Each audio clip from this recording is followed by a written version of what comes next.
Buenos días.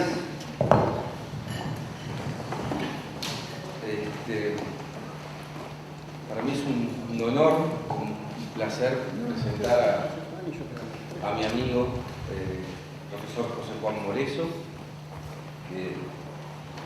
con quien he trabajado durante 4 años en mi estancia de investigación en Barcelona, bajo su tutoría, y que terminó siendo mi director de tesis, la cual defendí ya hace casi 10 años. Gracias, José Juan, por estar aquí. El profesor Moreso es doctor en Filosofía del Derecho por la Universidad Autónoma de Barcelona. Ha sido profesor de la Universidad Autónoma de Barcelona, profesor de la Universidad de Girona y actualmente es catedrático de la Universidad Pompeu Fabra de Barcelona, universidad de la cual es actualmente el rector.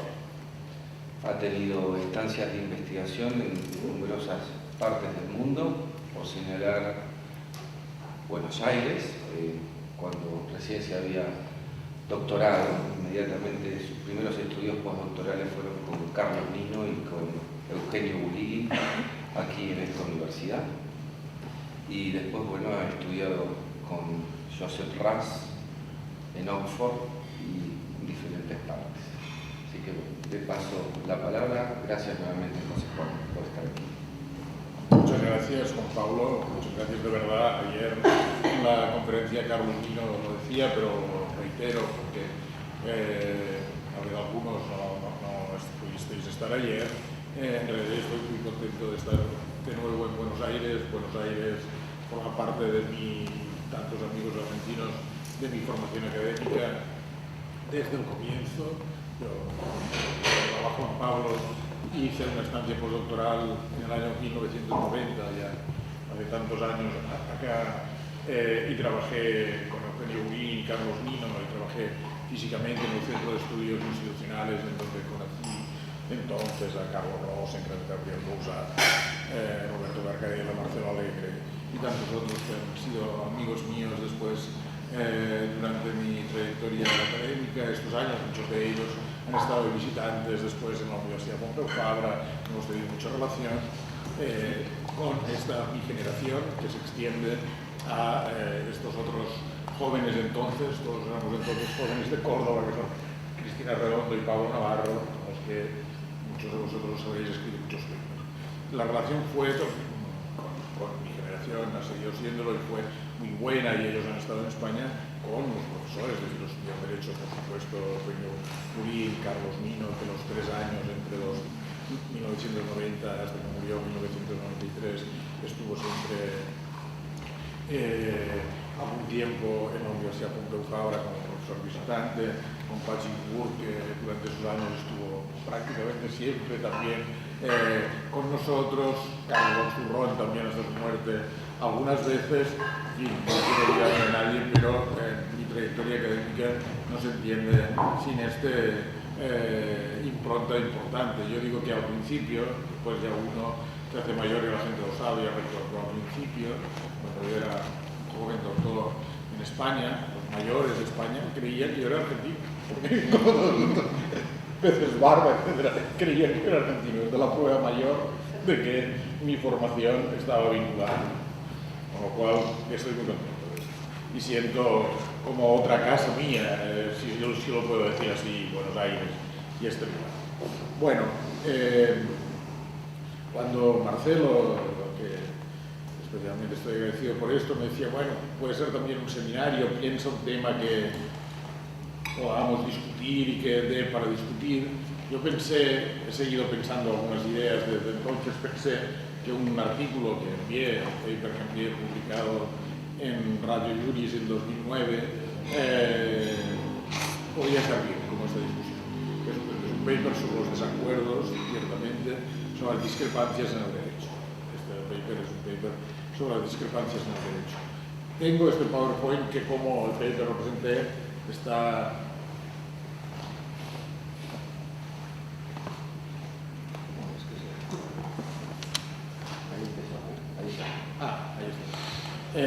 que está en inglés, pero creo que nos puede servir un poco como fondo. Yo trataré de hablar Hoy sí, ayer era una conferencia media hora para dar posibilidad al debate. Una conferencia tenía que hacer la conferencia. Yo quería hablar entre 45 y 50 y hablé más bien 55, pero una diferencia soportable, digamos, espero. Bueno, ¿de qué es el paper? Bueno, el paper va de cómo explicar, obviamente que hay discrepancias en el derecho, obviamente que hay discrepancias entre los juristas. Propongo esta que en los últimos años, 2009 era todavía más patente, pero en los últimos años ha sido importante en España y todavía no hay una decisión de nuestro Tribunal Constitucional, que es en España la anterior legislatura, bajo la presidencia de José Luis Rodríguez Zapatero, reformó en realidad el Código Civil, una ley que autorizaba, permitía el matrimonio a personas del mismo sexo. Esto fue un cambio importante en la legislación civil española, que tuvo mucha contestación por un sector de la sociedad española y en concreto por la Iglesia Católica, y en el sistema español se pueden un número 50 en realidad miembros del Congreso de Diputados o 50 senadores pueden presentar un recurso de inconstitucionalidad ante el Tribunal Constitucional. Este es el modo, digamos, de control concentrado europeo. Los presentaron los representantes del Partido Popular en el Congreso de los Diputados, presentaron un recurso de inconstitucionalidad que todavía está pendiente de decisión por parte del Tribunal Constitucional Español. Bueno, entonces hay claramente una discrepancia acerca de la constitucionalidad de los matrimonios entre personas del mismo sexo. ¿Qué es lo que dice la Constitución española? En su artículo 32 dice lo que aquí podéis ver: el hombre y la mujer tienen derecho a contraer matrimonio con plena igualdad jurídica, y después dice que el derecho regulará las formas, la ley dice regular las formas de matrimonio legal. Esto es lo que dice la Constitución, que además, como dice, el hombre y la mujer tienen derecho a contraer matrimonio, textualmente, sintácticamente tiene una ambigüedad. No dice el hombre con la mujer, pero no es esto lo que se discute. Algunos piensan que en realidad el matrimonio que se constitucionalizó es el matrimonio heterosexual, claramente, y que, dada la concepción histórica del matrimonio, pues ampliarlo es inconstitucional.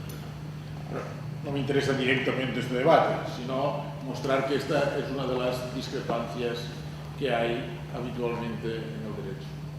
No sé cómo lo he dicho antes. Ah, no. Este.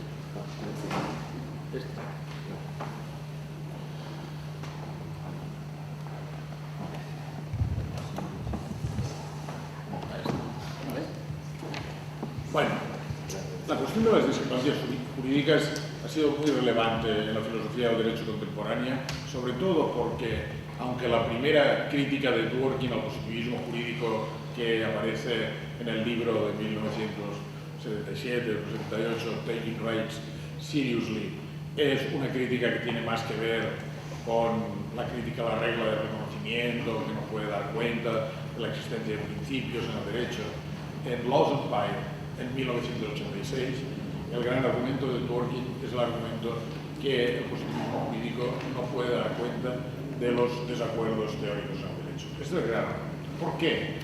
Porque si la existencia del derecho es convencional, como de algún modo parece que piensa el positivismo jurídico kantiano, si la existencia del derecho depende de determinadas convenciones, entonces, ¿cómo es posible, cómo es esto compatible con los desacuerdos fundamentales que existen entre los juristas acerca de instituciones como esta, pero acerca del alcance de la Constitución, del sentido de los derechos fundamentales, de la justificación del derecho de propiedad, de la justificación del castigo?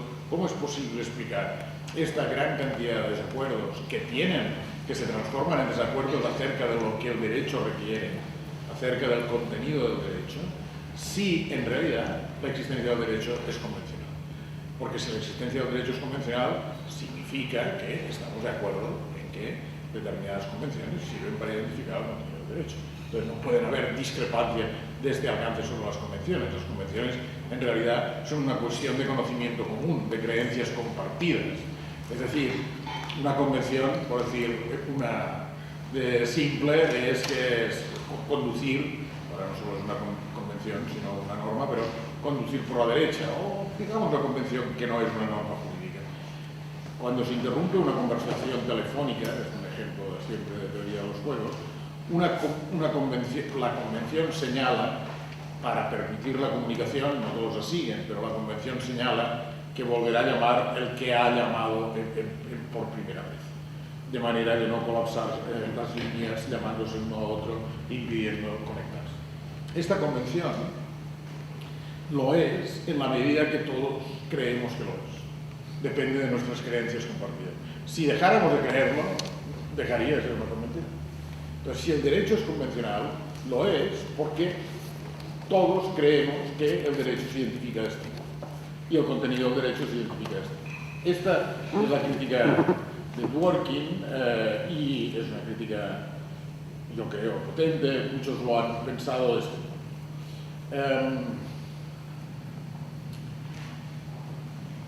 ¿Qué diría el positivismo jurídico hartiano acerca de estas controversias importantes en el derecho? Esta vez diría dos cosas, y algunos positivistas pues lo han dicho.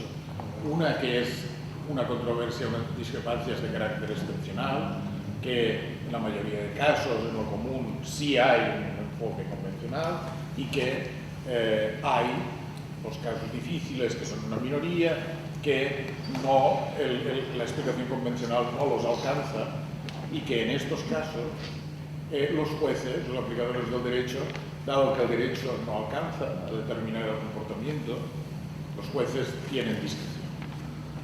Los jueces tienen discreción para cambiar el derecho, para adecuarlo, crear el derecho. En estos casos los jueces crean el derecho. Esta es un poco la posición del positivismo jurídico. Yo he escogido esta frase ya vieja de Greenwald, que creo que muestra una posición compartida por el positivismo. ¿Cuándo existe discreción? ¿Cuándo hay discreción? O sea, hay discreción cuando ya no hay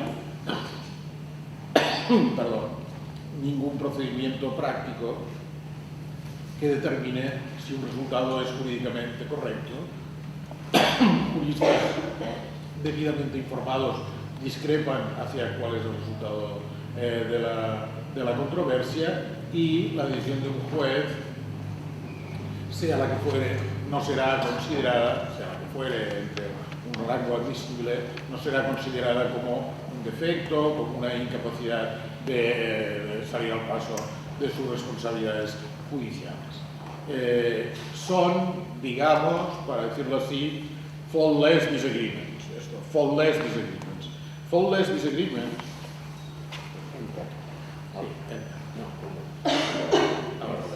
Faultless disagreements.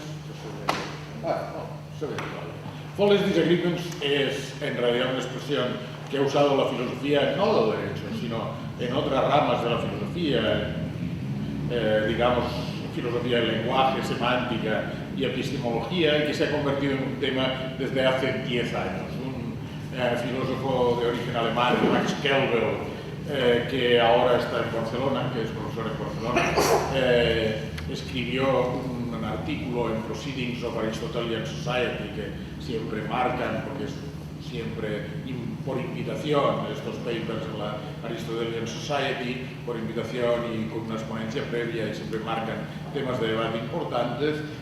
Escribe un paper en 2003 que se llama así, Faultless Disagreement. ¿Cómo traducir esto? Un filósofo del lenguaje español de Barcelona, y tal vez el mejor filósofo del lenguaje en lengua española en este momento, en España, que se llama Manuel García Carpintero, lo ha traducido como desacuerdos irrecusables.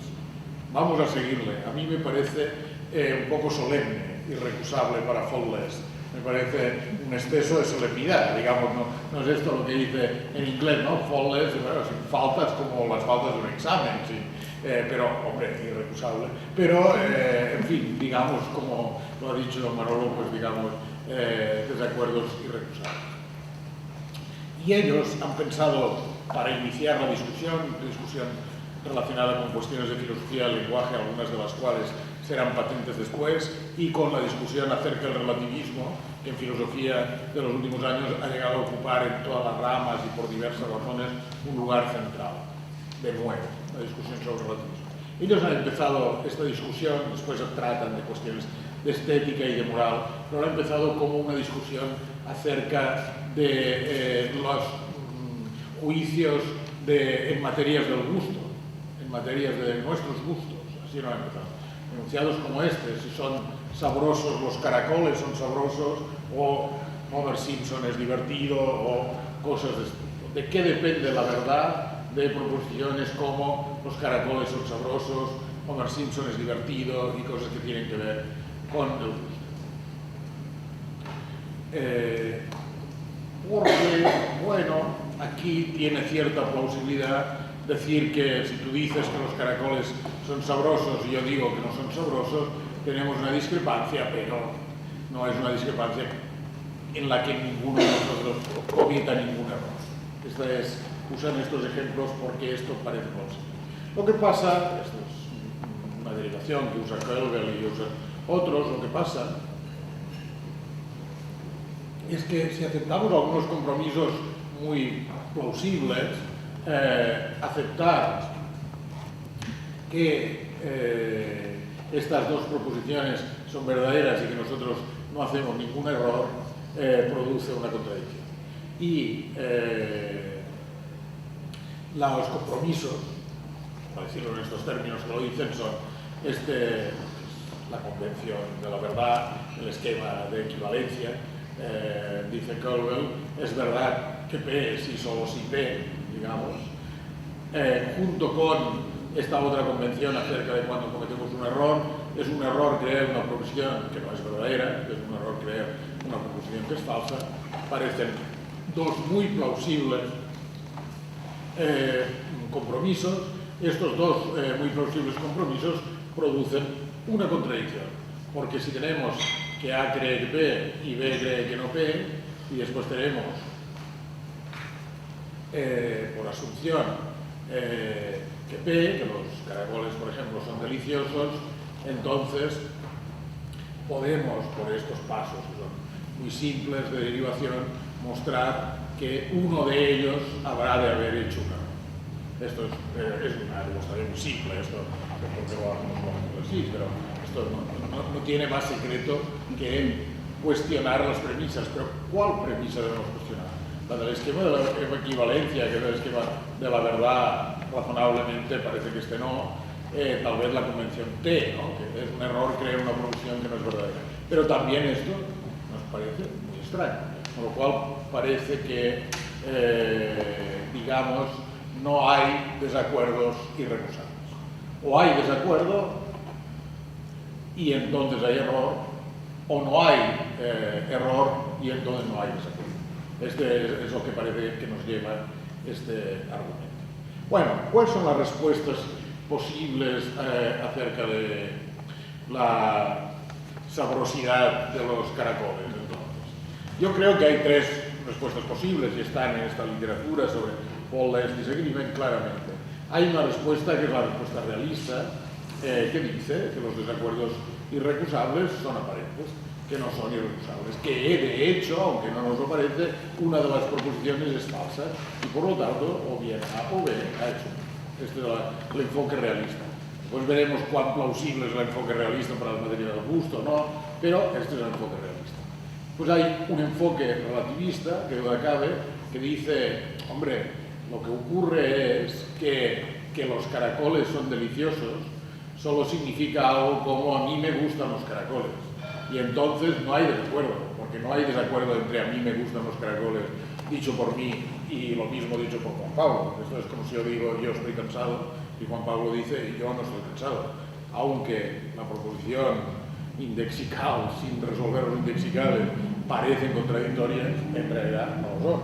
Pues del mismo modo, o sea, en el caso del realismo había desacuerdo, pero no había recusabilidad. Ahora lo que no hay en realidad es desacuerdo.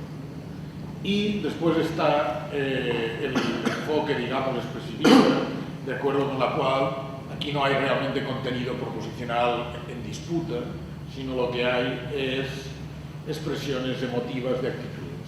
Algo como uno dice viva los caracoles y el otro dice mueran los caracoles. Y entre viva los caracoles y mueran los caracoles parece que no hay, digamos, un desacuerdo de creencias, sino ayer en la conferencia Horacio Spector hacía referencia a un libro en su momento importante, en los años 40, de Charles Stevenson, uno de los primeros autores que formuló el emotivismo, se llama Ethics and Language, en donde él distinguía entre desacuerdos de creencias y desacuerdos de actitud. Entonces esto sería un desacuerdo de actitud, pero no de creencia, con lo cual no habría error. Esta es la posición de Stevenson. Yo volví a leer a Stevenson porque solo decía a ver si en esto había alguna cosa más, había alguna cosa que interesa en la discusión. No es poco lo que he dicho, estaba bien, Stevenson decía esto, pero no había pensado las cosas que ahora se discuten en este contexto y no hay más que recordar, diría yo, de este aspecto de Stevenson esto. Él distingue claramente creencias desacuerdos de creencias, desacuerdos. Bueno.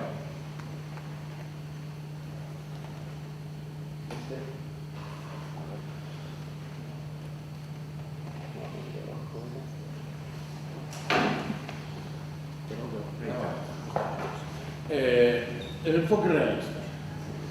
Bueno, cuando aplicamos las materias de gusto, el enfoque realista suena muy imposible. ¿Cómo va a ser que hay una verdad acerca de si los caracoles son sabrosos o no? Esto parece un poco extraño.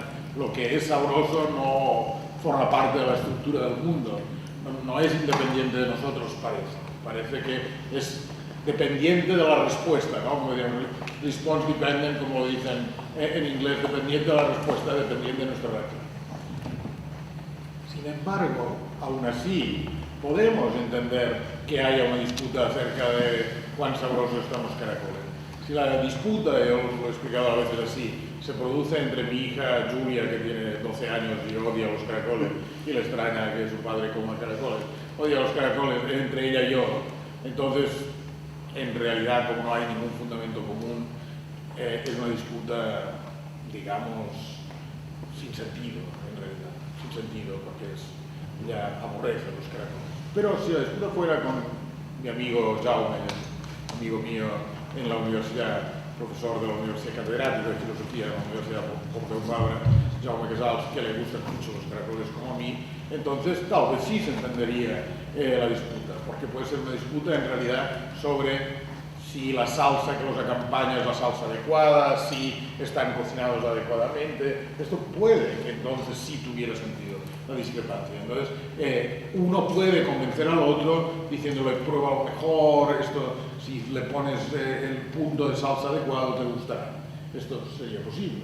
Entonces, incluso en las materias del gusto, tal vez hay un espacio para el desacuerdo genuino. El enfoque relativista. El enfoque relativista suena plausible, en cambio, cuando se aplica a las materias del gusto, también a las materias del gusto estético, ¿no? Que alguien sostenga que la arquitectura románica es mejor que la arquitectura gótica o al revés, suena en muchos contextos como yo prefiero visitar iglesias románicas que iglesias góticas y al revés. Lo que pasa con este es que a la vez, como hemos visto en el caso de las materias del gusto, a la vez en muchas cuestiones de estética, de arte y, por supuesto, de ética, estamos dispuestos a pensar que nuestras creencias pueden mejorar. Y si nuestras creencias pueden mejorar y ser refinadas, es porque pensamos que sí hay un espacio para el debate racional. Si no, ¿cómo se entendería muchas de las cosas en arte, en música, si solo fuese una cuestión totalmente de preferencias? Bueno, hay una gran discusión ahora sobre el relativismo que viene también del tratamiento de los indexicales, el trato de filosofía de los indexicales, una literatura relevante, con muchos trabajos en las mejores revistas, pero en realidad dividen el relativismo en dos tipos de relativismo a estos efectos: el relativismo llamado indexical y el relativismo genuino. El relativismo indexical es un relativismo, como el que he dicho, más, digamos, menos sofisticado, vamos a decirlo así, que piensa que estos enunciados en realidad no significan lo que parecen significar, sino significan, de acuerdo con mi código estético, las iglesias románicas son mejores que las góticas. Entonces, claro, desde este punto de vista, rápidamente la polémica se acaba, porque no hay desacuerdo. De acuerdo con código estético, de acuerdo al otro, de acuerdo con mis gustos, de acuerdo con los tuyos. En cambio, lo que llaman relativismo genuino, no relativismo indexical, no supone que el desacuerdo es superficial a nivel solamente de las oraciones, sino supone que hay un desacuerdo a nivel proposicional. Lo que pasa es que las proposiciones pueden ser evaluadas desde circunstancias distintas de evaluación, contextos de evaluación, contextos assessment, dicen muchas veces, diversos. Y la diferencia se produce porque en realidad desde un determinado marco de evaluación que tal vez no es el que engloba solamente a mí, sino, por ejemplo, el marco de evaluación, la circunstancia de evaluación, el código moral, que compartimos el hablante, la audiencia y el que tiene que realizar una acción requiere tal cosa. Es un paso adelante en la forma de entender el relativismo, pero aún así sigue siendo para muchas cuestiones del derecho y de la moralidad un poco implausible, porque en realidad cuando nosotros pensamos, ayer decía esto también, ¿no? Cuando nosotros pensamos, por ejemplo, un desacuerdo sobre la eutanasia, la corrección de la eutanasia en determinadas circunstancias en filosofía moral, el desacuerdo no finaliza, y quiere decir es más profundo, porque uno reconoce que lo dice desde el código moral del utilitarismo y el otro desde el código moral algo como el catolicismo. No, siguen pensando que pueden seguir analizando los fundamentos de estos códigos morales si son adecuados o no. Con lo cual parece que no se termina, como sí se termina en otros ámbitos la discusión cuando suponemos que el relativismo es verdadero. Por ejemplo, yo creo que el relativismo es claramente verdadero en las cuestiones de la moda. Creo que es verdadero en las cuestiones de la moda. Entonces, si hay una discusión sobre, por ejemplo, si la minifalda está de moda o no está de moda, y esta es la discusión. Bueno, la discusión termina si se da cuenta que uno está hablando de la Inglaterra de los Beatles y el otro de la Barcelona de los años 50, del Congreso Eucarístico, creo. Escribí una vez que era del año 53. ¿Por qué? Porque estaba de moda en el Londres de los Beatles y no estaba de moda en la Barcelona del Congreso Eucarístico. Y esto es la verdad, se acabó. No están en desacuerdo, en realidad, no están en desacuerdo. Hablaban de cosas diferentes. Esta es la plausibilidad del relativismo acerca de la moda. Pero así no se resuelve el problema de la constitucionalidad de los matrimonios entre personas del mismo sexo o de la eutanasia. ¿Por qué? Porque no pensamos que todo lo que hay que decir es esto. Que según tu código moral, según tu manera de verlo, no pensamos.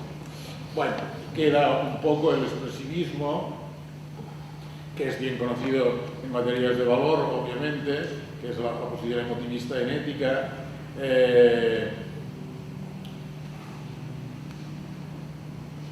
Esta es una discusión que hemos tenido muchas veces, pero ahora, para los fines de esta presentación, yo lo único que diría es que suponer que toda la discrepancia que hay cuando discrepamos acerca de cuestiones como si la guerra de Irak era justa, la segunda guerra de Irak era justa, la primera era justa, si la eutanasia es correcta, solamente estamos expresando emociones, es una posición que ahora, si dicha, no se tendría casi nadie. Ahora todos tratarían de sofisticarla un poco más y mostrar que no hay solamente una cuestión de emociones crudas, que no son en ningún sentido racionalizables, porque es obvio que hay cambio, que nosotros suponemos que se pueden dar razones a favor de esto. Esto es lo que lo hace más imposible. Bueno, hay una idea de un filósofo que ha trabajado sobre esto, que es un yo son muy relevante en estos tiempos, Stoneacre, que yo creo que puede servir para avanzar un poco en este debate más allá de estos tres enfoques. Que esta idea que él trabaja para la filosofía del lenguaje de common ground, ¿no? De una base común. Pero suponer algo, dice Stoneacre, es tomar por garantizado, o al menos actuar como si uno lo tomara por garantizado, como información básica, como información del background, entre los participantes en la conversación. Lo que es más distintivo acerca de esta actitud proposicional es que es público o social, es una actitud pública o social, ¿no? Uno presupone que solo si uno presupone que otros lo presuponen. ¿Qué quiere decir esto? Quiere decir que en estos casos de desacuerdos aparentemente irrecusables, tal vez podemos avanzar diciendo que el desacuerdo tiene sentido si está presupuesta una base común. Esto es lo que he dicho en el caso de los caracoles de mi amigo Shaw. Si está presupuesta una base común, entonces hay posibilidad de mejora y hay posibilidad de que alguien conceda que está en un error. Entonces, la idea de una base común puede servir para iluminar el horizonte de los desacuerdos y distinguir entre desacuerdos genuinos y desacuerdos espúreos. Yo propongo, esto no lo dice Stoneacre, propongo yo llamar a un desacuerdo genuino cuando la presuposición de una base común, de un common ground, se realiza, es feliz, es adecuado, no es defectuoso. Hay una base común. No es que crean que hay una base común, sino comparten una base común. A los dos les gustan los caracoles, los dos tienen los mismos circunstancias de relación estética, los dos, o quienes sean los que discrepan. En cambio, el desacuerdo es espúreo, esta es mi propuesta, cuando la presuposición de base común es defectuosa. En los casos de materia del gusto es más claro. Si la presuposición es defectuosa es por algún aspecto de nuestra constitución física, digamos, biológica. Hay, digamos, fobias a los alimentos, ¿no? A mí me gusta poco, por ejemplo, en general, las aves, me gustan poco. Parece que hay una especie de fobia de algunos al pollo y al pavo, lo que sea. Bueno, esto, obviamente, es una diferencia en la Constitución y no hay más que hablar, entonces no hay posibilidad de mejora. Bueno, pensemos un poco, antes de esto, pensemos un poco, no fijaros en esto, os lo explico un poco. Pensemos un poco esto, volvamos hacia el derecho. Es decir, en el caso de la discrepancia acerca de la constitucionalidad de los matrimonios de personas del mismo sexo, para que la discrepancia sea genuina, deberíamos presuponer que hay una base común. Que hay una base común entre los que discrepan, los juristas que discrepan, tienen una base común.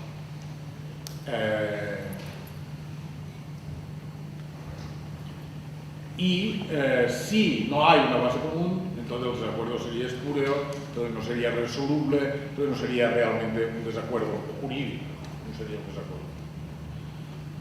Uno podría reconstruir esta cuestión,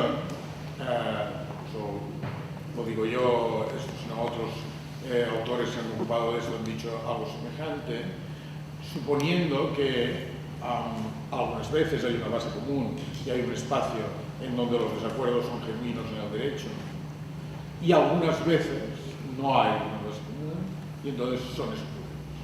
¿Cómo distinguir esto? Bueno, presuponiendo que lo que la Constitución presupone, o argumentando que lo que la Constitución presupone permite, digamos, entender la Constitución española como una pluralidad de constituciones. No solo un contenido, sino una pluralidad de constituciones. David Lewis dice esto del lenguaje. El lenguaje que hablamos no es solo un lenguaje, sino una híbrida resonancia entre varios lenguajes que tienen un contenido preciso y un significado semántico preciso. Varios lenguajes distintos.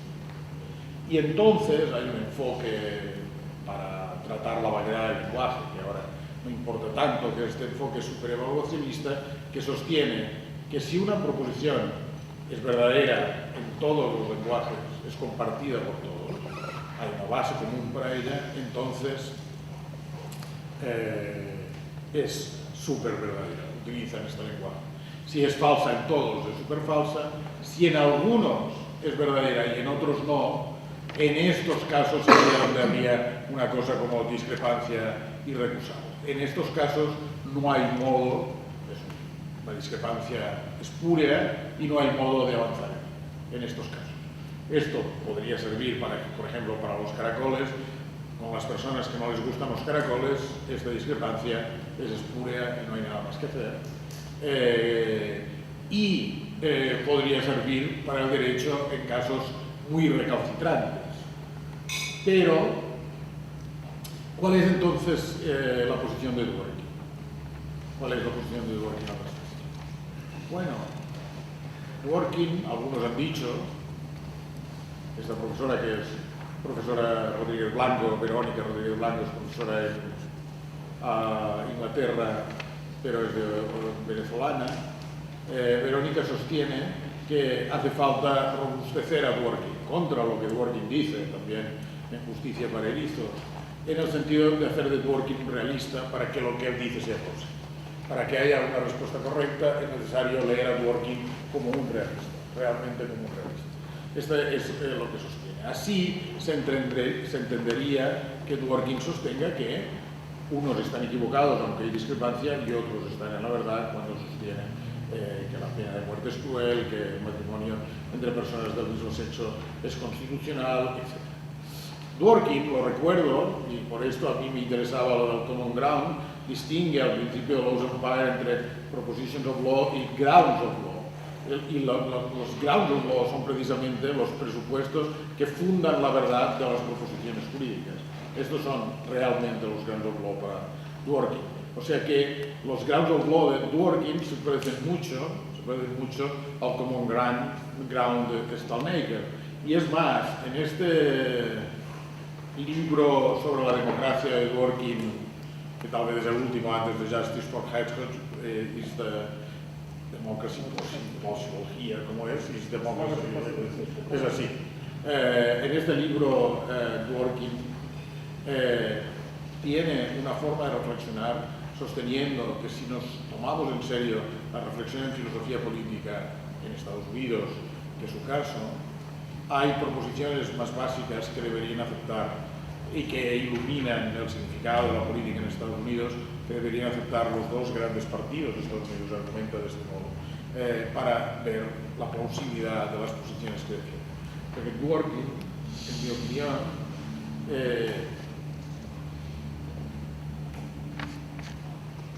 en mi opinión, no es necesaria una lectura realista de Dworkin. Dworkin, en mi opinión, la teoría del derecho de Dworkin es una invitación para ver todos los desacuerdos jurídicos como desacuerdos genuinos y buscar una base común en nuestros desacuerdos. Y si no la encontramos a un nivel, ir al nivel más inferior, más profundo, para buscar una base común en nuestros desacuerdos, para ver si desde la base común podemos, reconstruyendo el derecho íntegramente, por esto la idea de coherencia es importante, entonces podemos tomar control. Este es el punto de Dworkin, claro. Por lo tanto, es importante. ¿Qué han contestado los positivistas a esto? Han contestado cosas distintas. Shapiro, que tiene un artículo sobre la polémica Hard Dworkin muy bueno y muy bien pensado y cuenta la historia muy bien, y Shapiro se toma en serio esta objeción de Dworkin y dice que los positivistas deberían ser capaces de responder a esta objeción y que no lo son del todo hasta ahora, pero él en Legality y en estos trabajos trata de presentar una respuesta que fundamentalmente viene a ser que la discrepancia no está propiamente en el derecho, sino en las ideologías interpretativas presupuestas por los diversos intérpretes. Y entre estas ideologías, la discrepancia en realidad él cree es genuina, él cree es espúrea, y ya no hay ámbito para la discrepancia genuina. la posición de Leiter, Brian Leiter, que ahora es profesor de Chicago y que se ha referido a esto, y que es un anti-dworkiniano feroz, sostiene que ni siquiera es tanto por él. Dice de un largo artículo en Chicago Journal, un largo artículo diciendo, bueno, primero estos son pocos casos, eso afecta a los tribunales superiores y Dworkin está fijado en esto. Estos pocos casos a mí siempre me ha parecido un mal argumento. Contaré una cosa anecdóticamente, tiene que ver con mi director de tesis doctoral, pero que es una persona especialmente, digamos, curiosa en este aspecto. Una vez en un congreso en Alicante, con Manuel Atienza, mi director de tesis doctoral, que fue Rafael Hernández Marín, hizo la siguiente observación, tiene que ver esto de poco. Bueno, ya lo sabéis, yo creo que no hay principios jurídicos, que solo hay reglas, pero supongamos que hay principios, concedamos que hay principios. ¿Cuántos hay? Pues habrá 10, 20, digo, 25, 40 si queréis. ¿Cuántas reglas hay? Millones de reglas. ¿Para qué vamos a hacer caso a los principios? Y entonces Manuel Atienza contestó, por eso me parece un buen argumento. Manuel Atienza contestó, para mí impecable. Y hombre, Rafa, esto sería como si yo dijera, bueno, yo no creo que exista Dios, no lo creo, pero supongamos que existe. ¿Cuántos son Dios? Uno. ¿Y nosotros cuántos somos? Millones. Pues, ¿para qué nos va a importar? No, ¿qué importa? No es una cuestión de número esto, no es una cuestión de número. Importa, porque son los casos que explican la naturaleza del derecho, que explican nuestro debate. Con lo cual, el argumento de Leiter, de que son pocos, es un argumento, digamos, que no es una respuesta a este problema, no lo es. Leiter dice otra cosa, pero a mí me parece insatisfactoria, pero de acuerdo con el positivismo, una mezcla de relativismo y expresivismo, como hay muchas veces en los escépticos. Leiter dice, bueno, ¿qué pasa en los casos de las discrepancias? Pueden pasar dos cosas. O bien los juristas, en este caso, están en un error, creen que discrepan sobre algo, pero no discrepan, porque no hay nada sobre lo que discrepar, es solamente ideológico, emotivismo. O bien, dice Leiter, son cínicos. Ya lo saben que no hay una discrepancia genuina aquí, pero fingen que la hay porque esas son las reglas del derecho, así convencen más a otros, así les pagan más por los informes, así los nombran miembros del Supremo, yo qué sé. Esta es la idea o la teoría del error, él dice él, lo es, ¿no? Error por error o por disingenuo, que es un poco por cinismo. Hombre, yo diría esto, antes de aceptar una conclusión tan pesimista, veamos si hay alguna otra posibilidad. Bueno, y termino, para que haya la discusión, y termino. Lo he dicho, ¿no? Yo no... Es una cuestión abierta, hay muchas cosas aquí, ya lo sé, es abierta, yo tampoco tengo más que, digamos, una sugerencia, no una posición totalmente articulada. La sugerencia es, a veces Dworkin tiene razón en esto, no es una cuestión de realismo, no es necesario que veamos ahora una cuestión como querrían algunos de los filósofos del derecho actuales que tienen una concepción más realista de la interpretación. Por ejemplo, estoy pensando en Michael Moore o David Bring, o autores que tienen una concepción tan realista de la interpretación que creen que es una cuestión de cómo es el mundo esto. Yo creo que no hace falta para esto, y no hace falta, que Dworkin tiene razón en que no hace falta. Basta con que veamos si la práctica del derecho se parece más a una práctica en la que estamos dispuestos a seguir, digamos, razonando a la búsqueda de un presupuesto común. Esto puede fracasar, pero esta es la tarea a menudo en filosofía práctica, por eso, solamente por eso. Yo hago esta referencia aquí al equilibrio reflexivo, solamente por eso, porque en realidad en filosofía práctica ¿qué tenemos? Tenemos nuestras convicciones y tenemos los precedentes y tenemos la dimension of fit de Dworkin, ¿no? Los precedentes, el material legislativo, el constitucional, etc. Bueno, una invitación a buscar este presupuesto común. Yo creo que esta es todo lo que hay. Entonces, ahí, mientras hay presupuesto común, hay espacio para el error. Si no lo hay, si no lo encontramos, pues será un desacuerdo irrecusable y no podremos hacer nada con ello. O tal vez no será ni siquiera un desacuerdo. También hay un modo de verlo, que la distinción entre desacuerdos genuinos y desacuerdos espúreos en realidad es una distinción que borra la idea de desacuerdos irrecusables. Los genuinos son desacuerdos, pero hay error. Los espurios no son realmente desacuerdos, por eso son espurios. Y entonces yo aceptaría el argumento del principio contra la existencia de desacuerdos irrecusables. Y un comentario final. Uno podría, para ver que en derecho las cuestiones son complicadas, no hay solamente la posición que, según la Constitución española, el matrimonio constitucionalizado es el heterosexual o es el no heterosexual, sino hay la posición, tal vez tal como la Constitución española funciona, razonable, pero esto es controvertido. Pero yo, si tuviera que decir esto, me animaría más bien en esta dirección, de decir que la Constitución española, en su interpretación más razonable, constitucionaliza el matrimonio heterosexual. Pero nada prohíbe que los derechos sean extendidos. La Constitución española no concede un derecho universal a la salud, esto lo concede la legislación española. La Ley General de Sanidad concede un derecho hasta ahora universal a la salud. Tristemente, hace 2 o 3 meses el gobierno español dejó fuera de la cobertura de salud a los inmigrantes ilegales y animándoles a que contrajeran un seguro, que es lo que obviamente pueden hacer los inmigrantes ilegales. Claramente les van a hacer un seguro rápidamente las compañías. Tristemente ha dejado de ser universal este derecho en la legislación española, pero lo era universal hasta hace poco en virtud de la ley. Pues del mismo modo, el legislador puede extender el matrimonio que en la Constitución se configuraba como una institución heterosexual a personas del mismo sexo. Sí, esto es competencia del legislador, no traiciona nada. Esto sería una posición que yo creo más respetuosa con el espacio de la política y del autogobierno al que ayer me refería. Pero esta también es una cuestión controvertida sobre la que cabe la discrepancia. Muchas gracias.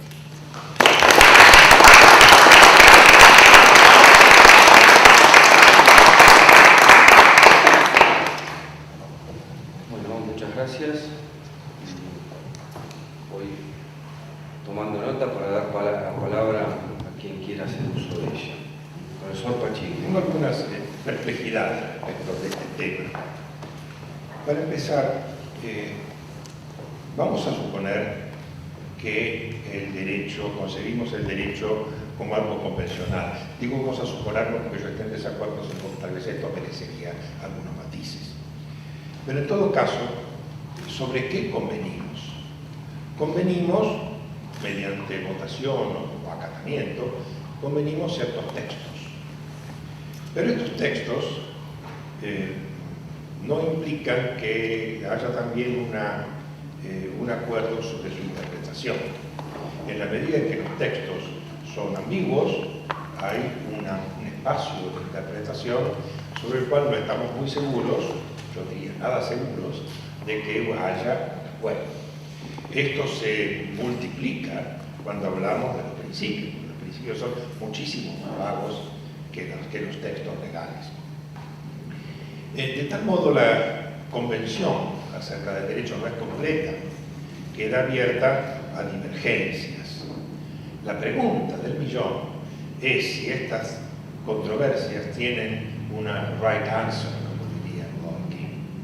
Y claro, esto es problemático a su vez porque no hay una definición útil del adjetivo right. Decimos una respuesta correcta, pero ¿qué quiere decir correcta?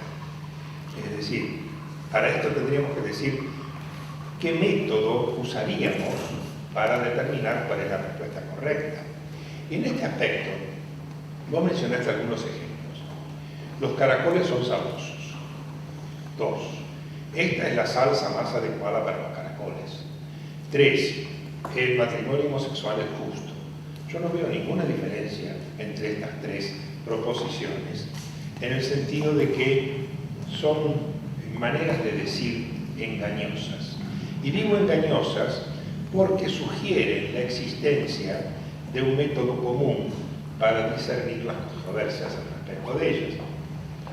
En el mejor de los casos, y esto también lo mencionaste, podrían remitir a cierta coincidencia social, que es ciertamente contingente. Pero entonces, este acuerdo contingente y parcial acerca de gustos o preferencias morales es otra forma de relativismo, solo que es un relativismo difusamente social y además llena de excepciones. Y no vale para los disidentes, que siempre los hay. Entonces, ¿qué perspectiva nos queda? Mencionaste una. Podríamos nosotros, cuando hay desacuerdos, ver qué hay detrás de los desacuerdos. Y cuando ahí sigue habiendo desacuerdos, ver más abajo qué hay de los acuerdos. Esto es lo que yo llamaría el árbol argumental. Es decir, ir bajando por el tronco del árbol argumental y a lo mejor encontramos un punto en común sobre el cual podamos discutir. Pero esta es una mera posibilidad, no hay ninguna garantía. Primero, no hay ninguna garantía de que queramos bajar por el árbol argumental. La mayoría de la gente se niega redondamente. Segundo, no hay garantía de que encontremos muy rápido un punto de coincidencia. Algunos tienen graves divergencias en temas de filosofía básica, de modo que ya no hay manera de discutir. Y en tercer lugar, tampoco hay ninguna garantía de que una vez encontrado el punto de coincidencia, se puede discutir coincidentemente cuando uno vuelve a remontar el árbol. De modo que tengo para mí que estas divergencias que tenemos en materia interpretativa son divergencias discrecionales, por lo menos en la práctica son discrecionales, y que no hay manera de resolverlas sino por acto de autoridad, votación, regla de la mayoría, democracia, etc., que justamente en aspectos judiciales no funcionan. Así que bueno, estamos en un problema. Previamente, yo creo que esta idea muy querida por nuestros amigos genoveses de que hay que distinguir entre los textos y su interpretación tan radicalmente, y que hay acuerdos sobre los textos, como nos dicen, cuáles son las fuentes, los textos, pero desacuerdos, en su caso inmensos, que invaden todo el ámbito de la interpretación jurídica sobre el contenido, no es una posición, en mi opinión, totalmente plausible. Pues si solo tuviéramos acuerdo sobre que este es el texto de la Constitución y nada más,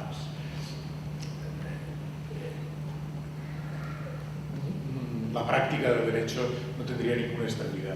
La regla de reconocimiento es acuerdo sobre alguna cosa más, sobre cómo identificamos el contenido de lo que el derecho requiere, no solamente en los textos. Esto como una primera, no es una respuesta, una primera matización a lo que decías. Lo otro que quiero manifestar, porque también alguien que me ha escrito, que yo no conozco porque está aquí y después se presenta sobre el CERES, me ha escrito un mensaje muy interesante sobre algunos aspectos de este trabajo. Decía, esta cuestión del acuerdo es coincidente, si la common ground es una cuestión social, etc. Bueno, veamos.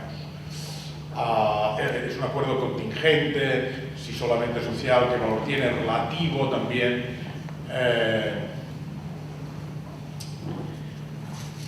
El common ground puede ser contingente, depende del contexto, y puede no serlo.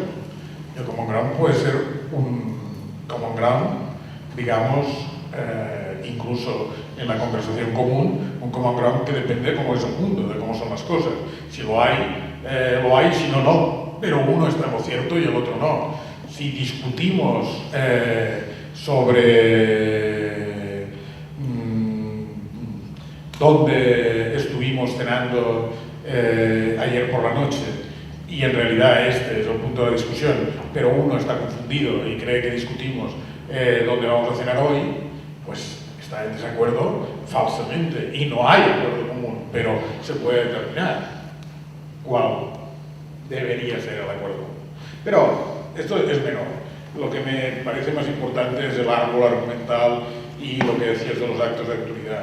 Bueno, yo lo que sugiero es, leamos a Dworkin como una invitación a ver el derecho como un árbol argumental donde los juristas, intérpretes, dogmáticos, jueces, tienen, digamos, la intención, y esto forma parte de la práctica, de ir bajando por el tronco del árbol hasta llegar a un presupuesto común.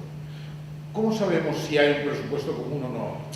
Dado que el sistema jurídico no es un sistema perfectamente axiomático, y aunque fuese axiomático nadie ha dicho que no podría haber diversos conjuntos de axiomas, como Pachi sabe bien, que den cuenta de todo. Como no es así, ¿cómo sabemos cuándo hemos llegado a una discrepancia que ya no hay modo de resolver?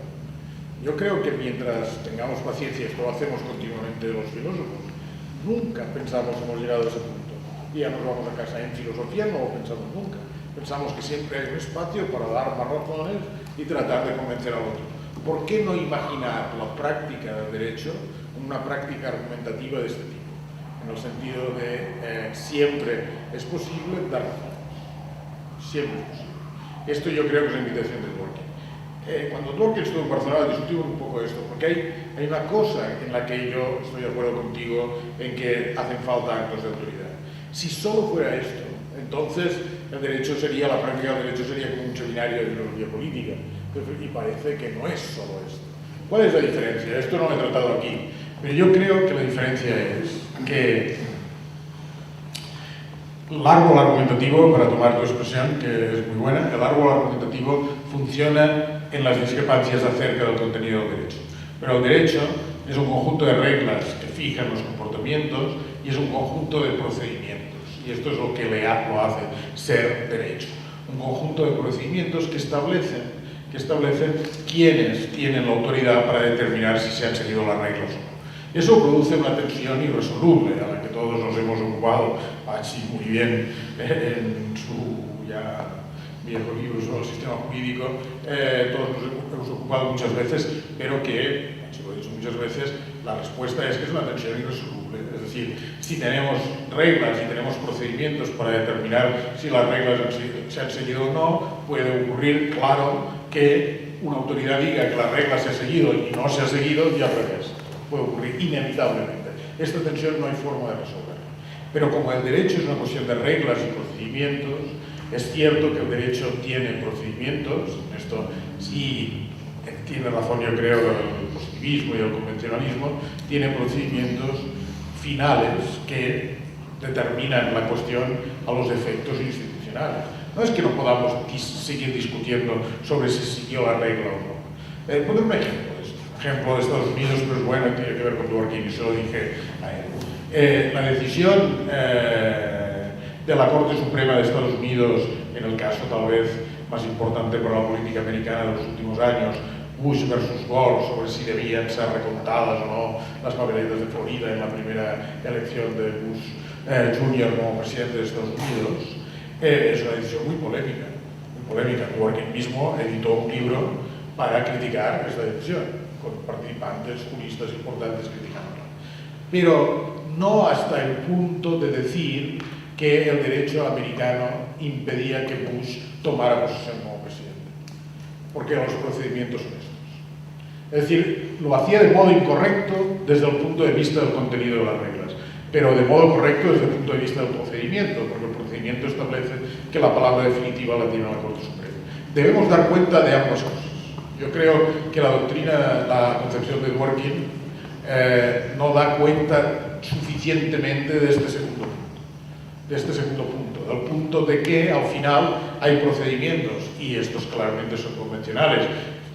No podemos discutir valorativamente hasta el final sobre cuál es el contenido de la decisión de la Corte Suprema. Esto no puede ser. Debe haber algún modo de identificar cuál es el contenido de la decisión de la Corte Suprema compartido por todos. Esto quiere decir que, por lo tanto, la Corte Suprema puede hacer lo que quiera, el derecho es lo que la Corte Suprema dice. Creo que no, porque H lo explicaba a veces también, estoy de acuerdo con él, creo que no, porque si la Corte Suprema decidiera alguna cosa muy disparatada, pues a lo mejor habría una crisis política y no se seguiría la Corte Suprema. Y esto no lo sabemos. Es decir, aceptamos que un referí en fútbol, digamos, cometa errores, que no vio a alguien fuera de juego, que no vio que ese gol se metió con la mano, yo siempre digo como ejemplo de Maradona en el Mundial que ganó Argentina en México, pero un referí que señalara gol en una jugada que claramente no entró en el arco, pues tal vez pararían el partido. Esto no lo sé, esto ya son constraints de la realidad. Pero yo sí quiero dejar, no era el tema de hoy, pero quiero dejar en claro que yo sí pienso que hay una dimensión más convencional del derecho que tiene que ver con cómo algunas decisiones son definitivas en el derecho y cómo se produce esta idea. Tiene que ver con los procedimientos, tiene que ver con una teoría, sí, en algún sentido será convencional, tiene que ver con esto. Y esta es la parte, yo creo, digamos, sí, si se quiere, la parte en la que el positivismo, entendido ahora de este modo, lleva razón, en mi opinión. Tal vez sobre mucho parte del desacuerdo era sobre el procedimiento, pero mucha gente en la Corte no tenía la facultad de resolver con autoridades de cárcel. Un par de comentarios y una preguntita. La idea del común me parece muy interesante. Sin embargo, alguien, como se sugirió recién, podría decir que el desacuerdo intratable o radical en otras cuestiones se repite aquí, ¿no? Los críticos de cine podrían estar de acuerdo en muchas cosas, pero en desacuerdo en muchas otras. Los dos podrían ser fanáticos de cine independiente, pero tener distintas concepciones sobre qué significa, cuáles son los estándares de la pregunta es cómo dar cuenta de esto. Una comentario muy breve sobre el positivismo. Tú mencionaste el caso de la respuesta de ley de los como casos difíciles, cuando el derecho se acaba y estos casos problemáticos realmente son muy pocos, los derechos de autorización después para crear. Sin embargo, el positivismo no se puede desembarazar de estos problemas tan rápidamente porque la cuestión de si existen desacuerdos genuinos o no son muy importantes a la hora de que el juez decida, digamos, discrecionalmente, porque discrecionalmente creo que es una mala palabra, porque Hart no diría el juez tiene facultades para crear la solución que se le ocurra caprichosamente, sino la mejor solución posible. Y a un nivel ya no legal, sino filosófico, la discusión sobre si existen errores o desacuerdos genuinos es muy importante. Entonces el positivismo tiene que dar cuenta de eso también. Una pregunta es sobre, yo no leí el paper, perdón, pero tu comentario sobre la existencia de varias constituciones distintas. Escuché un eco ahí de Wittgenstein, de la idea de juegos de lenguaje. No sé si hay algo de eso. Contesto un poco, bueno, versus Gore es verdad, pero aún así, porque claro, también hay discusiones sobre quién es el competente, pero aún así hay como, habría que reconstruir bien esto, pero hay como un consenso que en determinado marco, aquello que decide la Corte Suprema es aquello que tomamos como referencia. Esto es verdad, porque el mismo Dworkin, que está totalmente en desacuerdo, en ese libro sobre la sentencia, nadie discute, digamos, que las cosas, una vez decidió la Corte Suprema, debían hacerse de ese modo. Eso no es lo que están discutiendo, que sería otra discusión, pero ya no sería jurídica, sino tal vez política. Bueno, pero no, desacuerdos intratables, positivismo jurídico. Bueno, a ver, en mi paper lo único que se propone así en este debate, mi paper consiste básicamente en dos cosas. Uno, trasladar a la discusión sobre los desacuerdos jurídicos esta discusión filosófica de la última década sobre fault disagreement, cosa que no estaba hecho y nadie había percibido que estaban hablando de lo mismo, pero usando argumentos algo distintos. Pensaba que algunos de los argumentos del fault disagreement eran interesantes para el derecho. El otro es la distinción que yo propongo entre desacuerdos genuinos y desacuerdos espurios. Esto es lo importante. Por lo tanto, si alguien sostiene que en derecho hay muchos desacuerdos espurios y son intratables, esto me parece compatible con el eje del paper. Aparte de eso, yo he dicho que Dworkin, y lo he dicho con simpatía hacia Dworkin, que Dworkin puede ser leído como una invitación a ver los desacuerdos como desacuerdos genuinos. Creo que esto es plausible, yo siento simpatía por esto, pero haría falta muchos más argumentos para, por ejemplo, salir al paso de posiciones como la de Jeremy Waldron, efectivamente, que consideran que los desacuerdos están instalados en nuestras sociedades plurales para quedarse y que en muchos casos son intratables. Es verdad. Esto, y aquí hace falta otro desarrollo que no está en este paper y esto es importante. importante que debe cambiar. Acerca del positivismo jurídico, yo creo que tú llevas razón, lo reconozco en el libro este. Es decir, yo pongo de manifiesto la respuesta de Leiter y la respuesta de Shapiro, que son distintas. La Shapiro es más, digamos, sensible a la crítica, pero solamente para decir que son respuestas como, digamos, que siguen o la vía relativista o la vía emotivista, pero que no resuelven el problema de los desacuerdos, y que Dworkin lleva razón en que esto es un problema serio y que debe tener una respuesta más claramente. Yo esto claramente lo sostengo. A ver, la cuestión del superevolucionismo, en algún sentido, en filosofía del lenguaje, todo tiene algo que ver con las investigaciones filosóficas de Wittgenstein. Pero no, cuento de dónde viene. Viene de un tratamiento que algunos filósofos han considerado, por ejemplo, entre los importantes, David Lewis, han considerado un tratamiento de los predicados vagos. O sea, sabéis, la filosofía en la filosofía del lenguaje contemporánea, el problema de la vaguedad es y sigue siendo un problema muy importante, que nuestros predicados no son precisos, muchas veces no podemos determinar que todos nuestros predicados empíricos tienen casos marginales, tienen casos en donde no estamos seguros si el predicado se aplica o no. Entonces, sobre la vaguedad, hoy en día en filosofía del lenguaje hay dos grandes respuestas. Una es la respuesta semántica y otra la respuesta epistémica. La respuesta epistémica parecía que nadie la seguía, pero ahora tiene más defensores, y uno de los mejores filósofos actuales, en mayúscula, el profesor de Oxford, Timothy Williamson, tiene un libro del año 1994, Vagueness, donde defiende en el libro que la vaguedad es un problema epistémico. Es decir, que nosotros en algunos casos no estamos seguros acerca de si esta persona es calva o esto es un montón, pero que en realidad, y además, tal como estamos constituidos, no hay modo de que estemos seguros, pero hay una respuesta. Esta es la posición de Williamson, que cuenta en el prólogo que empezó a escribir en el libro convencido de que esto era un disparate, pero terminó la investigación pensando que así.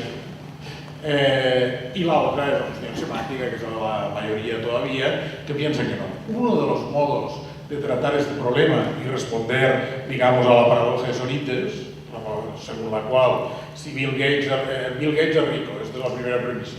La premisa segunda, importante de la paradoja del argumento Sorites es: quitando $1 a un rico, sigue siendo rico. Le quitamos $1 a Bill Gates. Si aplicamos ahora no sé cuántos miles de millones de dólares tiene Bill Gates, esos miles de millones de dólares, al final resulta que uno con $1 es rico. Esto es ¿qué hay equivocado en este argumento? ¿Qué hay equivocado?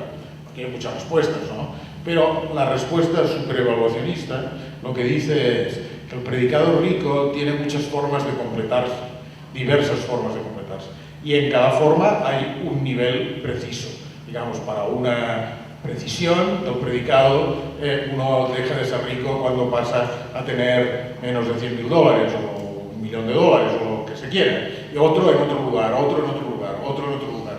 Pero entonces es falso en todas las precisiones, es falso que alguien con N dólares es rico, también lo es alguien con N menos 1. Es falso porque en todos es falso. Esta es la aproximación. Es un mecanismo de aproximarse. Yo lo puse aquí porque leyendo un trabajo que yo le pedí permiso para citarlo, pero que después él, creo, yo al menos no lo he visto, que lo publicara, un trabajo de Liam Murphy, el profesor de la NYU, que en un coloquio en UCL había presentado un trabajo donde usaba para decir algunas cosas de este enfoque superevaluacionista. Entonces me pareció que yo también lo había usado antes, me pareció que podía hacerlo. Creo que no lo he publicado, pero La primera vez te pediría si podés conectar tus conclusiones entonces con el problema de la discreción judicial. ¿Cuál es tu visión de la discreción judicial a la luz de tus conclusiones? El segundo y tercer comentario son laterales. Uno es sobre lo que dijiste de Bush v. Gore, porque a mí me da la impresión de que nuestro juicio sobre la validez o la respetabilidad de ese fallo son rehenes de la práctica.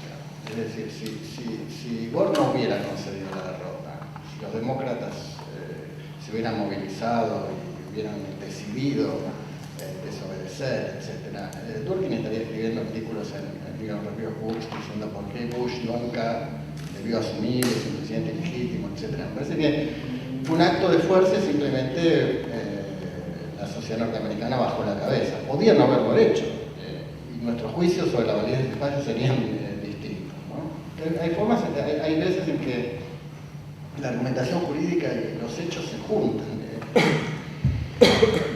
Y el tercero es aún más lateral, y es sobre tu intervención final sobre la interpretación de la cláusula constitucional sobre el matrimonio en España. Sí. Porque vos defendés una interpretación según la cual la cláusula autoriza el matrimonio entre personas del mismo sexo, no lo prohíbe, lo autoriza. Y si yo conecto esto con lo que vos dijiste ayer, acerca de que lo importante ocurre en el terreno de lo que es facultativo, y el comentario que hiciste hoy acerca de que eso preserva un espacio para la política, entonces a mí se me ocurre que ahí hay espacio para preguntarte lo siguiente.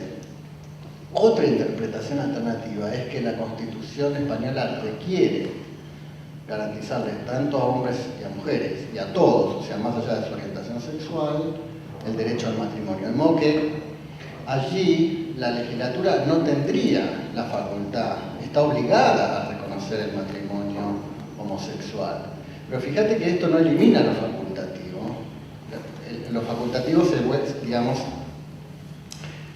ahora se le imputa a las personas. Ahora los individuos tienen la posibilidad de casarse o no con la persona que se les ocurra.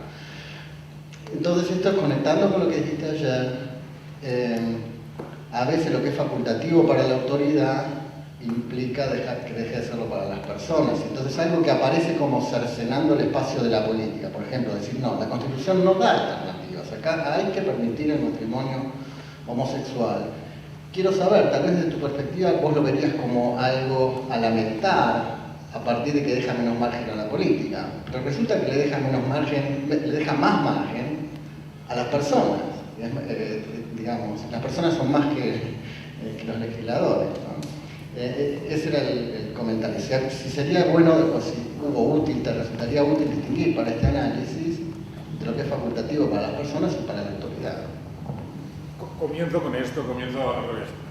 A ver, tienes razón, pero por partes. Primero, yo considero una sociedad mejor, digo así, una sociedad más cerca de los ideales de justicia que comparto, una sociedad en donde todos tienen derecho contra el patrimonio.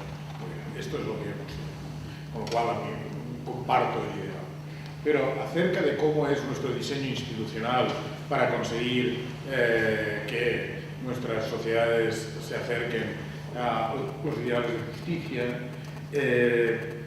me parece que en la tradición del constitucionalismo europeo, en el que se asienta el español, digamos, los tribunales constitucionales, el Tribunal Constitucional tiene que tener un grado de deferencia elevado, suficiente, no sé cómo decirlo, a las mayorías parlamentarias. En Europa estamos muy acostumbrados, que en Estados Unidos, diría también en Argentina, a dar estas luchas en la arena política, en la arena legislativa.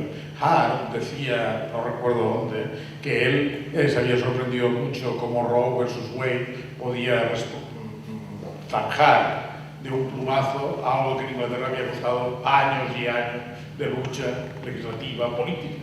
Por esto yo lo digo en estos términos. Esta es un poco mi posición. No digo que esto sea universal, no lo digo. Es decir, es obvio que el diseño institucional de España, o de Alemania, o de Italia, son países con un diseño institucional semejante, es distinto al diseño institucional de Estados Unidos o de Argentina.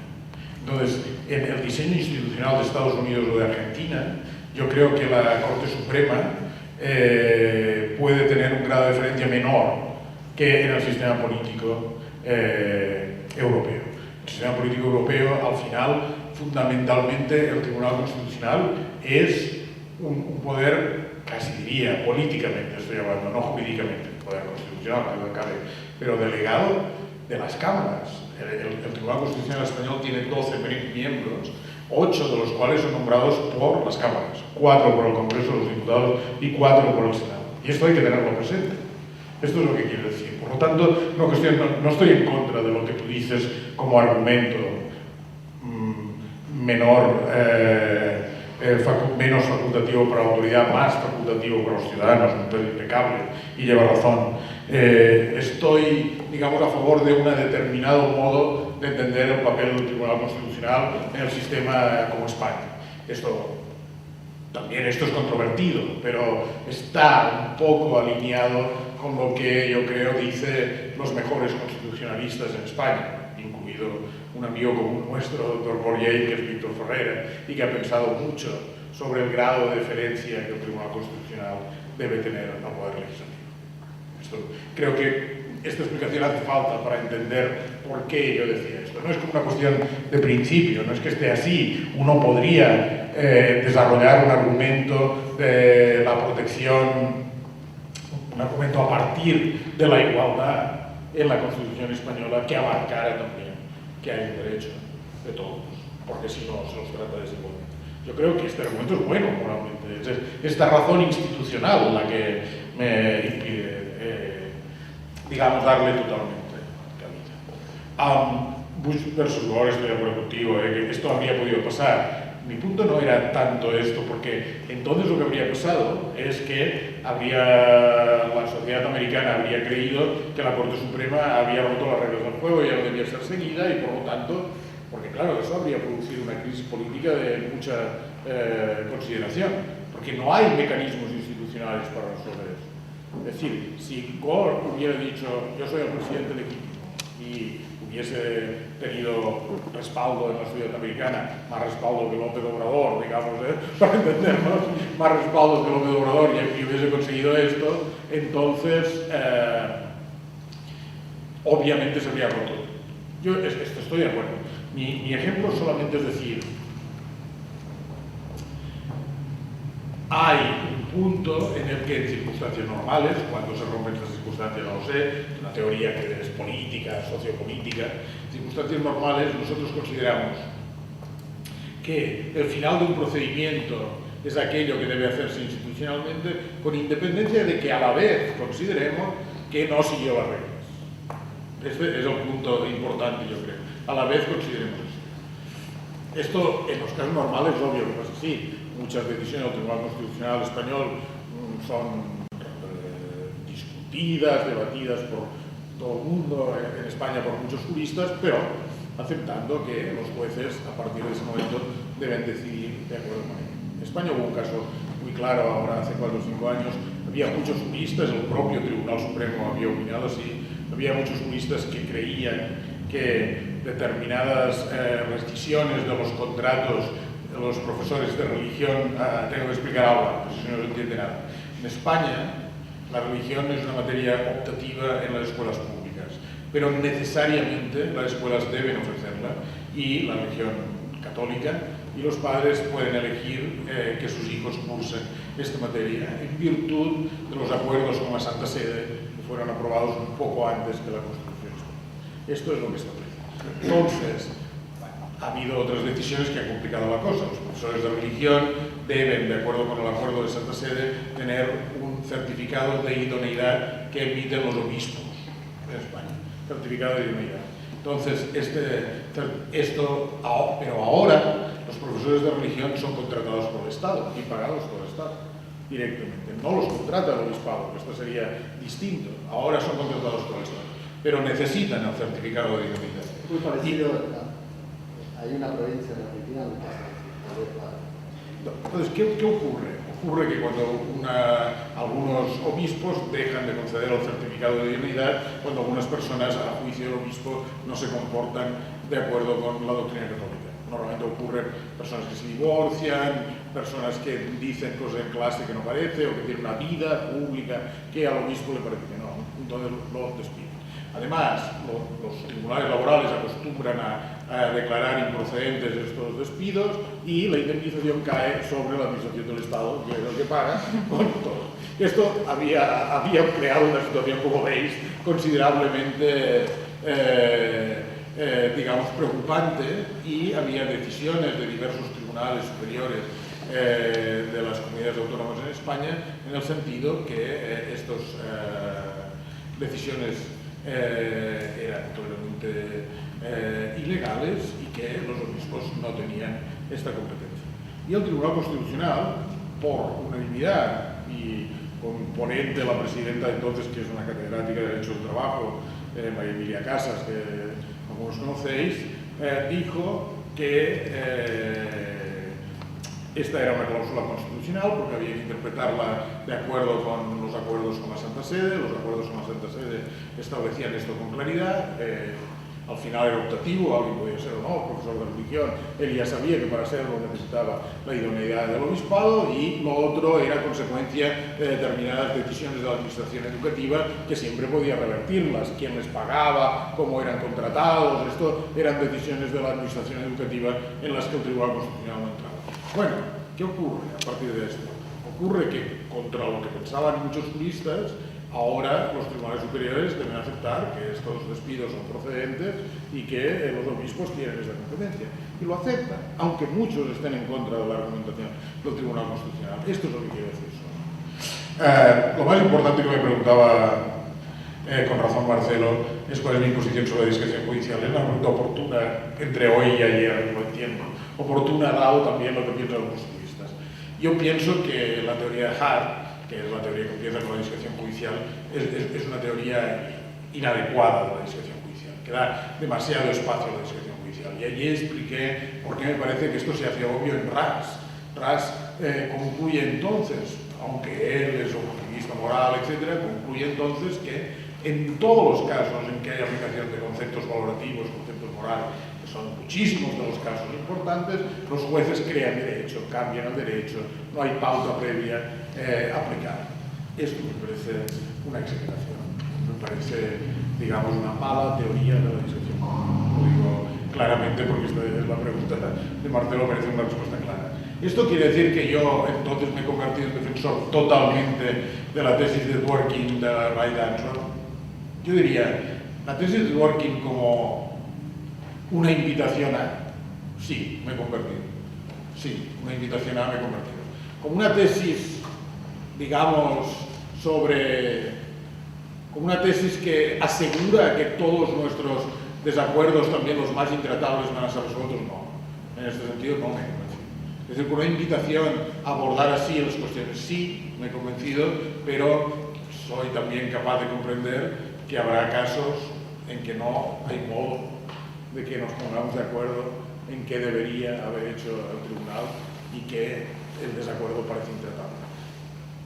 Por lo tanto, digamos, en esto yo diría, son muy buenos los títulos de Taking Rights sobre discreción judicial y lo que antes había publicado en esta discusión con McCallum, que era filósofo del derecho, murió relativamente joven en Journal of Philosophy, Dworkin, cuando era joven, sobre discreción judicial. A mí me parece que es bueno.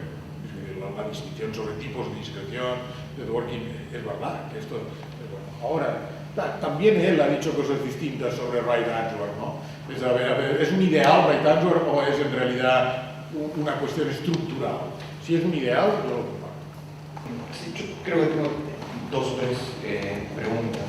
Una tiene que ver con algo que empezaste a exponer ayer, o mejor dicho, con lo que concluiste ayer, y hoy se retomó. Haces una distinción entre las decisiones que uno toma autónomamente en la vida privada, como el espacio de mayor importancia, y las decisiones que están atravesadas por el derecho, ¿no? Esta distinción que hacías con los ejemplos que trabajaste ayer, yo pensaba, bueno, pero también hay territorio para el desacuerdo. Yo elijo una carrera, charlo con alguien, puedo haber un desacuerdo y que alguien me diga, no, esa no es la carrera que vos tenés que elegir y pongan un instrumento. Y ese tipo de discusión también tiene remisiones autoritativas, digo, no veo que sea tan distinto cuando cuando se expresa de forma controversial, tan distinto a las controversias que por ahí vemos con contenido jurídico. Entonces me parece que una distinción posible tiene que ver con aquellas controversias que están atravesadas por la intersubjetividad y aquellas que no. Entonces, ahí el conflicto que un poco veo es que todas las decisiones públicas, sean de las que vos entendías que están atravesadas por el derecho o las que reconocen un espacio para la política, tienen esta dimensión intersubjetiva y creo que van a tener estas notas típicas de la controversia jurídica. Eso era una primera duda. La otra tiene que ver con esta categoría de common ground, que de tu exposición, probablemente esté equivocado, pero tu exposición da la sensación de que el common ground es algo que existe. Y mi duda es, yo estaba pensando en la operación mayéutica, ¿no? Que da la sensación de que es un recurso al common ground. Hay una controversia, yo empiezo a hacer preguntas hasta que descubrimos juntos cuál es el common ground y nos ponemos finalmente de acuerdo o no. Mi intuición es que en esa operación hay una constitución del common ground, más que un descubrimiento del common ground. Entonces, bueno, bajo qué coordenadas se va construyendo ese common ground, y si no es algo parecido a que una posesión, que en realidad no es particular, no es común, termina presentándose como común. Y esto me parece que es importante porque permite en política identificar la función de determinados acuerdos. El common ground no es solo una meta que se busca, sino que también el desacuerdo es una meta que se busca, porque nos permite, a través de operaciones de inclusión e exclusión, formar acuerdos, excluir a otros y así tratar de colonizar determinadas posiciones. Entonces, en definitiva, me parece que si entendemos que los desacuerdos jurídicos, cuando son genuinos, van a remitir a un common ground, mi pregunta es si ese common ground no es básicamente una operación política. La constitución de ese common ground no es básicamente una operación política. Respecto a lo primero, a ver, yo no he dicho, creo, no he dicho que el ámbito del derecho y de la aplicación del derecho sea el ámbito donde hay discrepancias y el ámbito de la política no. Es obvio que en el ámbito de la política hay discrepancias, hay razones que se dan en el ámbito legislativo para decir de un modo u otro sobre las diversas cuestiones. Y es obvio que también podemos decir que habría sido mejor decidir de otro modo. Pero lo que yo digo es, en el ámbito de la política, donde no hay derechos individuales, en el ámbito de la política, sí se ha realizado una deliberación con los filtros adecuados. Digamos, esa es la decisión de esa comunidad. Se ha autogobernado de ese modo. Aún si yo pienso que lo podría haber hecho mejor de otro modo, aún si yo pienso así, esa es la decisión de esa comunidad. Esa fue su decisión de autogobierno. Yo creo que esto es plausible, si funciona la analogía podemos pensarlo, pero en nuestra vida privada es plausible. En nuestra vida privada alguien puede decir que habría sido mejor, que yo no hubiese... yo cuando terminé la carrera dudé sobre si hacer la tesis doctoral o preparar, en España es una carrera, esto se tiene que preparar las oposiciones, y mi familia, mi padre quería preparar el ingreso a la carrera judicial. Y dudé mucho sobre esto, esta es la verdad, dudé mucho sobre qué decisión debía tomar. Pero la cuestión no es ahora, esto es lo que quiero decir con el autogobierno, si hubiese sido mejor desde algún otro punto de vista que hubiese hecho eso, sino que mi decisión fue ser profesor de universidad, filósofo del derecho, y hacer la mía. Esto es lo que me hace auténtico, es parte de lo que yo soy, esto es lo que quiero decir. Y esto es, yo creo, algo que tiene que ver con el autogobierno. En cambio, el papel de los jueces cuando aplican el derecho no tiene que ver con el autogobierno, tiene que ver con las condiciones del autogobierno. Tiene que ver con garantizar que todos los ciudadanos tendrán sus derechos reconocidos y podrán participar de este modo en una comunidad que sea común. Es la mi idea, solamente. Respecto al common ground, entiendo, lo transformo tu pregunta un poco. Es verdad lo que dices. Yo, en la filosofía y en la vida, lo confieso, tengo una posición más bien digamos que me siento más cómodo apelando al acuerdo que a la discrepancia que al desacuerdo. Soy más bien irenista que conflictualista, o si se puede decir así. Soy más bien irenista. Y tal vez esto se nota en esta forma de presentar esta idea del common ground. Tal vez sí, me lo haces pensar, tal vez. Esto es verdad. Es decir, hay visiones de la democracia, por ejemplo, que insisten más en el conflicto, que tienen una visión más agónica, ¿no? Digo algo sabido, más agónica de la democracia, insisten más en el conflicto, insisten más en la tensión política y en cómo acomodar grupos humanos que viven en perpetuo conflicto acerca de sus convicciones. En mi actitud realmente más irenista, y yo creo que es posible en common ground. Obviamente que también es posible hacer pasar por common ground algo que en realidad es una ideología y que por lo tanto es un factor de dominio de otros. Pero entonces, en este caso, no sería common ground en el sentido biológico. Common ground presupone, digamos, la aceptación de esas convicciones racional. Claro. Esto sí que diría. Ahora, lo otro, que mi visión es una visión, sí, más irenista de la sociedad, yo creo que esto es verdad. Esto a veces, también como rector, algunas veces soy un poco acusado de esto. Sí, indirectamente, no con esta terminología, pero indirectamente. O sea que concedo esta posición. Bueno, vamos finalizando.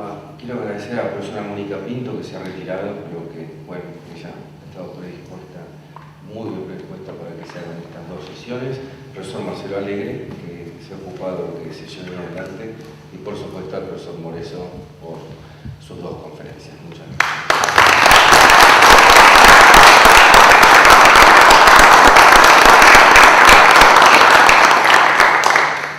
Decir muchas gracias a todos, pero con solo una cosa final. Muchas gracias.